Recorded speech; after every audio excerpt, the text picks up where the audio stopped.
বিষয় আৰু পৰিৱেশ এই 6 নম্বৰ চেপ্টাৰটো আৰম্ভ কৰিম ইয়াতে নৱীকৰণযোগ্য আৰু নৱীকৰণ অযোগ্য শক্তিৰ উৎসসমূহ কি উদাহৰণ দিয়া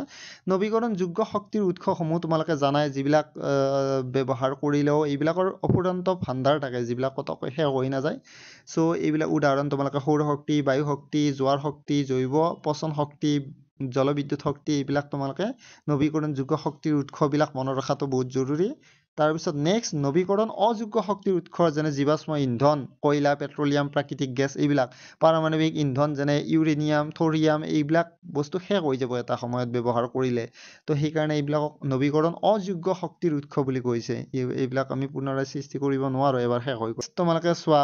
গোলকীয় উষ্ণতা আৰু এচিড বৰষুণ কি এতিয়া গোলকীয় উষ্ণতা কি হয় মই ইয়াতে লিখি দিছো তো তোমালোকে একবাৰ পঢ়ি কেনে চাবা ইয়াতে ঠিক আছে তাৰপিছত নেক্সট তোমালোকে চোৱা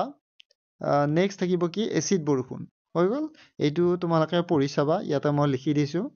এচিড বৰষুণটো তোমালোকে ঘৰত নিজে বনাবাচোন এইটো মই এনে অলপ জানিবৰ কাৰণে নলেজৰ কাৰণে অলপ বনাই দিছো তো তোমালোকে ইয়াক অলপ ভালদৰে বেছি ভালকৈ তোমালোকে লিখিবলৈ চেষ্টা কৰিবা মই এনে অলপ জাস্ট আইডিয়াটো দিছো তোমালোকে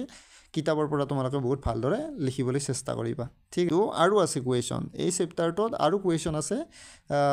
তো গোটেইখিনি দিয়া হোৱা নাই যিখিনি পাৰো সেইখিনি তোমালোকে অলপ চলপ বনাই কেনে দি দিলো আৰু ঠিক আছে